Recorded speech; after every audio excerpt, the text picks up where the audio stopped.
ایسے ہوں گے، نبی علیہ السلام نے فرمایا وہ خوشی کے ساتھ یستحلون، فرمایا وہ ریشم کو اس طریقے سے پہنیں گے جیسے حلال ہے جی، اوکی ہے یار، ہمارے ہم یقین مانیے میرے اپنے ملنے والوں میں سے کئی جب ہم ملتے ہیں ہر بندے سے ملتے ہیں تو کئی او یار حافظ جی ہر وقت تسی حلال دے حرام وچ پے رہندے ہو، اے کپڑا حلال ہے، اے حرام ہے، فلانا چیز کی یہ یار کدی جان بھی چھڈیا کرو کہ جدوں تہاڈے کو جائیے کلپتے رہندے ہو اور لوگوں ہمیں تمہیں جہنم سے بچا کے جنت میں لے کے جانا چاہتے ہیں، تمہیں سمجھ نہیں آتی۔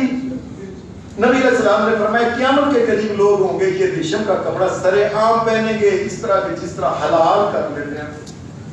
تو میں اللہ کے نبی محمد تمہیں کہتا ہوں دنیا کے اندر یہ سزا دے گا، حدیث کے الفاظ ہے قرادۃ وخنازیر الی یوم القیامہ،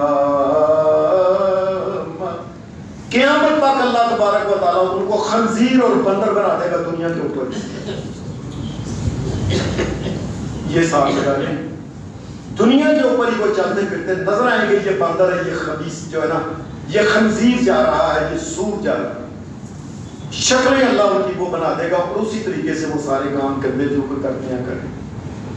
نبی علیہ السلام نے اس ریشم کے بارے میں یہ بات کہی، فرمایا یاد رکھنا میں تمہیں ایک بات کہتا ہوں، نبی علیہ السلام نے ایسی بات من کان یؤمن باللہ والیوم الآخر، فرمایا میں تمہیں ایک بات کہتا ہوں اگر کوئی بندہ اللہ کے اوپر اور قیامت کے دن کے اوپر ایمان رکھتا ہے فلا یلبسو، اس ریشم کو نہ پہنے۔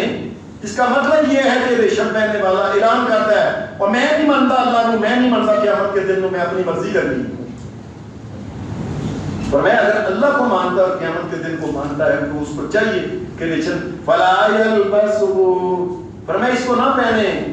نبی علیہ السلام نے فرمایا اگر اس نے پہن لیا تو قیامت کے دن فرض کرے اس کے دیگر بڑے نیک عمل اچھے کام ہیں شوقیہ پہنتا ہے۔ یہ ذرا بات دھیان سے سمجھ لیں، یہ دو نقل، ایک ہوتا ہے ریشم پہنتا ہے شوقیہ، ایک ہے اور میں نہیں پتا حرام کی یا حلال کی، میں نہیں جانتا کسے، جس وقت اس نے یہ لکھا پچھاڑوں والا حال کیا اسی وقت کافر ہو جائے گا، دین اسلام سے نکل جائے گا۔ لیکن اگر وہ ویسے پہنتا یار میرا دل کرتا ہے تو یہ گناہ کبیرہ ہے۔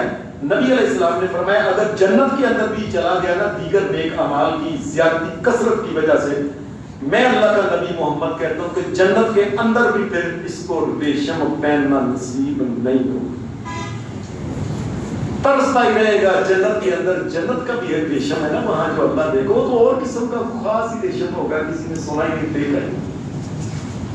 پھر نبی علیہ السلام نے لباس، یہ جو آیت میں نے آپ کے سامنے پڑھی ہے سورہ اعراف کی، یا بنی آدم قد انزلنا علیکم لباسا یواری سوآتکم وریشا ولباس التقوی ذلک خیر ولباس التقوی ذلک خیر ذلک من آیات اللہ لعلہم یذکرون۔ اے لوگو میں نے آسمان سے جو نعمتیں تمہارے اوپر اتاری ہیں نا، اللہ نے ان نعمتوں میں سے ایک نعمت کا ذکر کیا، لوگو یہ میں نے لباس اتارا ہے یواری سوآتکم، اور لباس میں تم سونے لگتے ہو، چنگے لگتے ہو، اور لباس کو اتارنا یہ تو کتے بلے خنزیر ان سوروں کا کام ہے، بندروں کا کام ہے، یہ درندوں کا کام ہے، انسانوں کا کام تو نہیں، اور تم لباس میں سونے لگتے ہو، اس لیے میں نے تمہیں لباس آسمان سے اتارا، اس کی چیزیں اتاری کے لباس پہنا کے پہنا کرو۔ لباس یواری سوآتکم وریشا، اور دوسرا یہ ہے کہ مومنو یاد رکھنا لباس ایسا پہننا کہ جس سے تمہاری شرمگاہ وجود کی بناوٹ کا پتہ نہ چلے۔ یاد رکھنا اصل میں تو یہ چیز کیا ہے، لباس کی بنیادی چیز ہے، ایک تو لباس میں تم سونے لگتے ہو، کتے بلے خنزیر نہیں لگتے تم، یہ ان کا کام ہے کتے بلے خنزیروں کا کام کہ وہ بغیر لباس کے پھرنا۔ اور دوسرا کیا ہے کہ تمہاری شرمگاہیں جو ہے نا اس سے وہ ڈکی جائیں، اللہ تبارک و تعالیٰ یہ چاہتا ہے تاکہ تمہارے وجود کی کوئی ایسی کوئی حیا والی چیزیں ایک دوسرے کو نظر نہ آئیں۔ وَلِبَاسُ التَّقْوَىٰ ذَٰلِكَ خَيْرٌ، ہر قسم کے لباس میں سے بہتر لباس وہ ہے جو انسان پہنے تو پتہ لگے کہ تقوی والا اور ڈر والا لباس ہے. یہ عورت اللہ سے ڈرنے والی ہے, یہ مرد اللہ سے ڈرنے والا ہے. یہ لباس گندا نہیں پہنتا کہ ایک تو ایک چیز آگوں تو پیچھوں مردوں کی بھی نظر آ رہی ہے, کڑیاں کی بھی نظر آ رہی ہے. یہ مسلمان لوگ ہیں. قرآن مجید نے بلکہ ایک اور بات کہی کہ سب سے پہلا جو کام شیطان ابلیس نے آدم علیہ السلام کے ساتھ کیا تھا نا, اسی سورۃ اعراف میں جس سے پہلی آیتیں, وہ پتہ کیا کیا تھا؟ اللہ نے آدم علیہ السلام کو جس وقت بنایا تو لباس آدم علیہ السلام کو اور حوا علیہ السلام کو پہنوا کے جنت کے اندر بھیجا. اور جنت کے اندر بھی ننگی کوئی عورت نہیں پھر سکتی, نہ مرد پھر سکتا ہے, نہ سر کا ننگا اس کا ہو سکتا ہے. نبی علیہ السلام نے فرمایا نہیں, جنت کی عورت کے سر کا جو دوپٹہ ہے نا, یعنی خمار, چادر, یہ ساری دنیا کے مال دولت سے قیمتی ہے. اس کا مطلب ہے جنت کے اندر اگر حور بھی ہے تو اس کے بھی سر کے اوپر کپڑا ہے. نبی اکرم صلی اللہ علیہ وسلم نے حدیث میں آتا ہے کہ یہ شیطان نے سب, قرآن مجید کہتا ہے کہ سب سے پہلے شیطان نے پتہ کیا کیا؟ آدم علیہ السلام اور حوا علیہ السلام کو جب وہ جنت میں چلے گئے تو یہ باہر ہی کھڑا تھا, کہنے لگا ادھر آؤ, میں اللہ کی قسم, وقاسمہما, قسمہ, اللہ کی قسمیں, اللہ کی قسمیں, اللہ کی قسمیں. انہوں نے کبھی سنا ہی نہیں سی قسم چک دیا کسی نے, کبھی دیکھے ہی نہیں سی قسم کسی نے چک.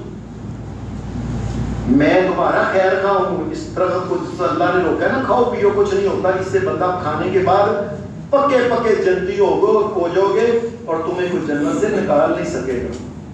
وہ غلطی لگ گئی, بس وہ پلیکھا آ گیا گنا دے وچ لگ کے وہ کھا لیا. قرآن مجید نے کہا فلما ذاقا, جس وقت وہ درخت کے قریب گئے تو انہوں نے اس توڑ کے نا جو منع تھا وہ پھل کھایا. فلما ذاقا الشجرۃ بدت لهما سوآتهما, اس طرح نہ پڑھ کے پہلی برکی پری تے اسی ویلے جنت کا لباس دھونا پیا. یہ شیطان کی سب سے پہلی جو انسان کے ساتھ اس کی بغاوت ہے, جو اس کی چال ہے, جو ضلالت اور جو اس کے سب سے پہلے ہمارے ابا جی اور ہماری اماں جی کس نے ذلیل نے کپڑے اتروائے تھے. یاد رکھنا. اور آج کل تو دنیا میں نا, اللہ معاف کرے, دنیا میں بڑے سے ممالک میں یہ ہوتا ہے جی ننگے سائیکل کا مقابلہ ہے, سائیکل کی دوڑ کا, اور ننگیاں لڑکا اور لڑکے جی ننگے جو جی ان کا جی مقابلہ ہو رہا ہے جی فلاں کا, اور یہ اور وہ باقاعدہ طور پہ ننگے مقابلے ہوتے ہیں اور لوگ دیکھتے ہیں کہ ایک ہی لباس ہے. استغفر اللہ, شرم نہیں آئی. قرآن مجید کہتا ہے بدأت لهما سوآتهما وطفقا يخصفان عليهما من ورق الجنة. ایسا انہوں نے چکھے اس سے میرے لباس لے گیا. اللہ نے ان کو فطری حیا والا بنایا اور اسی وقت پریشان ہو گئے, لباس لے گیا.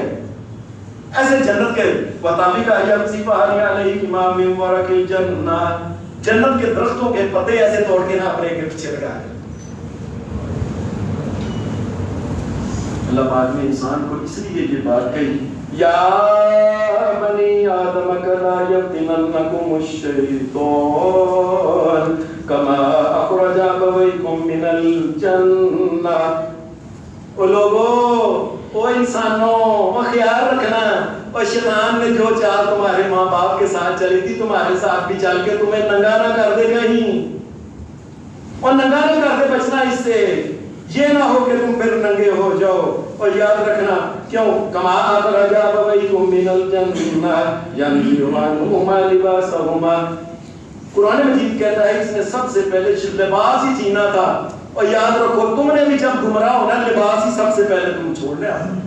آپ دیکھ لیں جس وقت کوئی امیر آدمی ہوتا سب سے پہلے اس کی بیوی کپڑے اس قسم کے ادیاں باواں تنگ کپڑے, باما تو بغیر کپڑے, اور کیا نام جی ہندوؤں کے لباس جو ہے نا جی ساڑیاں پہن کے دھنی ننگی, پچھوں ننگی, اتوں ننگی. اور آج کل ذرا لباس جو ہے کیا ہے یہ جی عورتیں جو ہیں ادھی پنی تک, اللہ کی قسم میں ہو گیا. وہ ایک جگہ ہسپتال جانا تھا, بیمار آدمی, میں پریشان ہو گیا کہ میں کتنے چلا جاؤں یار. عورتیں ادھی پنی ننگی اور ساتھ مرد جا, اور مردوں کی غیرت مر گئی, غیرت ہو گیا مرد.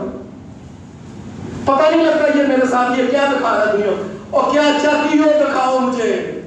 اور مجھے بتا دو کیا چاہتی ہو یہ ننگا لوگوں کو دکھا کے ان سے کیا چاہتی ہو؟ اللہ نے تمہیں خامد دیا اس کے ساتھ زندگی گزارو. یا بنی آدم لا یفتننکم الشیطان